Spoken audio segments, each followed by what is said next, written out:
ఎన్నికల రోజు ఓటేసే సందర్భంగా మరి పెద్ద ఎత్తున నారాయణఖేడ్లో ఉన్న 15 మున్సిపాలిటీల్లో ప్రజలు ఉత్సాహంగా మరి కాంగ్రెస్ పార్టీకి ఓటేయాలని నిర్ణయం కనిపిస్తూ ఉంది. ఎందుకంటే ఏ వార్డులో వెళ్ళినా కానీ తప్పకుండా ప్రజలు చెప్తా ఉన్నారు, సార్ తప్పకుండా మా కాంగ్రెస్ పార్టీ అభ్యర్థులకు అవసరం గెలిపిస్తామని వారికి పూరే విశ్వాసం ఉంది. ఎందుకంటే నారాయణఖేడ్ మున్సిపాలిటీ రేపు కాంగ్రెస్ చైర్మన్ పాలకవర్గం వచ్చిన తర్వాత నారాయణఖేడ్ మున్సిపాలిటీ పట్టణానికి అన్ని విధాలుగా మా ముఖ్యమంత్రి రేవంత్ రెడ్డి గారి సహకారంతో అన్ని మౌలిక సదుపాయాలు మరి ఒక సుందరమైన మంచి పట్టణంగా తీర్చడానికి మేమంతా కనుకనబోతున్నాం.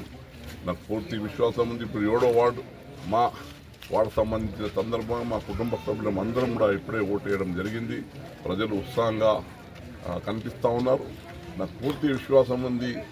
మా కాంగ్రెస్ పార్టీ ఆధ్వర్యంలో నారాయణఖేడ్ మున్సిపల్ ఉన్న 15 వార్డులకు 15 మేము గెలవబోతున్నాం. ఇంకా సమయం ఉంది.